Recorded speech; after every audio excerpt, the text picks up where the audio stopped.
나경원 자유한국당 원내대표 자녀를 둘러싼 의혹 제기는 제법 오래전부터 있었는데 최근 이제 조 장관의 자녀 의혹과 맞물리면서 새롭게 여러 가지 의혹들이 제기되고 있습니다. 이 와중에 거들듯이 이야기를 자꾸 내놓는 측이 바로 홍준표 전 대표인데 비판이라고 봐야 될까요? 아니면은 본인의 입지를 다지기 위한 어떤 경쟁이라고도 보여지는데 어제 이런 얘기를 했었죠. 아들이 이중 국적에 대한 의혹을 받고 있는데 여기에 대해서 밝혀라.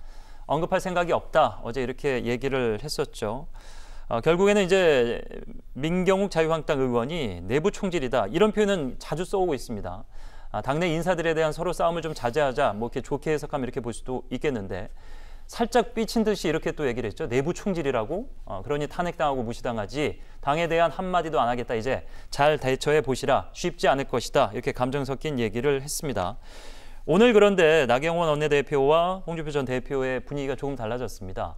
원정 출산은 가짜 뉴스고 출산 때 그 언급됐던 미 산후조리원은 있지도 않았다라고 얘기를 하자 이 진위 여부를 따지게 앞서 바로 이렇게 또 얘기를 합니다. 해명을 환영하고 의혹을 말끔히 씻었으니 자신 있게 문재인 정권을 타도해라.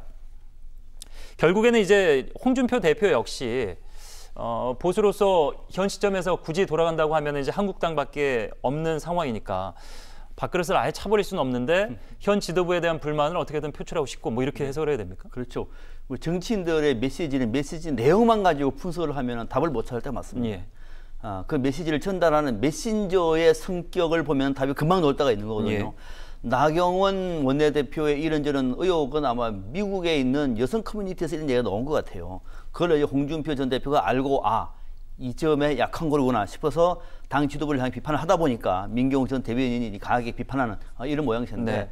중요한 것은 지금 홍준표 전 대표는 자유한국당의 지도부가 사실 마음에 안 드는 것은 분명해 보여요. 이 지도부가 그대로 가면은 내년 총선에서 자신의 역할도 별로 없겠죠. 어쨌든 이 지도부를 좀 끌어내렸으면 좋겠다는 생각을 분명히 하고 있는 것 같아요. 예. 그래서 마침 그런 생각을 갖고 있던 점에 나경원 전 원내대표가 넣다 보니까 잘하면은 자신이 현 지도부의 문제점을 제기해서 새로 지도부가 들어설 수 있는 주역이 될 것이고 아니면은 진실을 밝힌 입장도 될 수가 있지 않습니까? 예. 그래서 이제 얘기를 했는데 결과적으로 지금 나경원 원내대표는 이중 국적도 아니고 원정 출산도 아니라고 얘기했습니다. 이 얘기 맞는 것 같아요. 네. 맞다고 보니까 홍준표 전 대표는 맞네? 하고 없으니까 그게 끝날 수 없으니까 그러면 잘 됐다. 검증해본 것이다. 이제 문재인 정권 타도를 위해서 열심히 애쓰라고 말을 했는데 예. 홍준표 전 대표가 그동안에 여권 또는 야권 안팎에서 전체적으로 불신을 받고 있었던 것이 큰 문제인 것 같아요. 충분히 당내에서도 이런 문제를 제기할 수 있는데 마침 홍준표 전 대표가 제기하다 보니까 홍 전 대표의 의도가 뭐냐라고 하는 문제 속에서 당내에서는 반발이 많은 것으로 이렇게 이해가 됩니다. 예.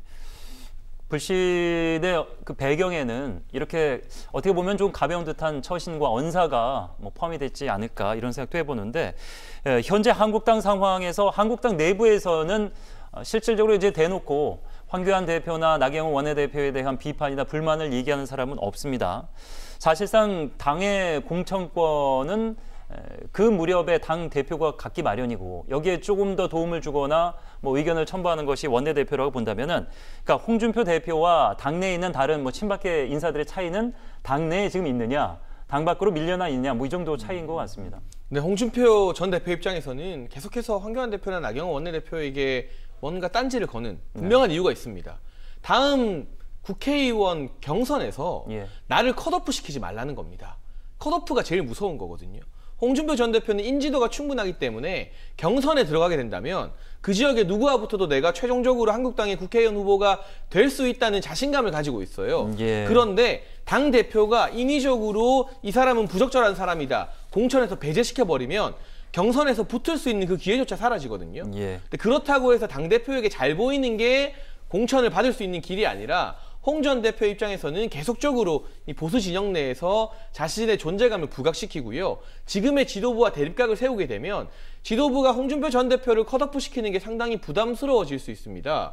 아니 우리 당에게 쓴소리했다고 이렇게 인지도 있는 인사를 일방적으로 공천 배제시켜버리는 게 옳은 일인가? 이런 여론이 또 발생할 수 있기 때문에 가만히 있으면서 존재감을 상실하고 공천에서도 배제되는 길보다는 다소간의 비판이 따르더라도 노이즈 마케팅이란 말 쓰지 않습니까? 네. 지속적으로 본인이 황교안 대표나 나경원 원내대표 대척점에 있는 또 다른 거물로서 자리매김을 하면서 이렇게 이름을 계속 알리고 뉴스에 언급이 되어야만 내년 4월에 국회의원 총선을 앞둔 한국당 내부 경선에서 살아남을 수 있다. 아니면은 황 대표나 나 원내대표가 정말 이렇게 의혹의 어떤 그 부분이 사실로 밝혀져서 당 지도부가 흔들리는 것을 노리는 일각의 측면도 있다고 생각합니다. 그렇죠. 그렇게 됐을 때 반사이익을 누릴 수 있는 보수 인사가 바로 직전에 당대표였던 자신이라고 생각하는 것 같고요. 이번 총선에서 만약 한국당이 신통치 않은 성적표를 받게 되면 황교안 대표 교체해야 된다는 여론이 또 일어날 겁니다. 그때 권토중래 재기를 노리면서 지금 미리미리 황교안 대표와 계속 대립각을 세우는 그러한 전략 역시도 수립하고 있는 것으로 보입니다. 예.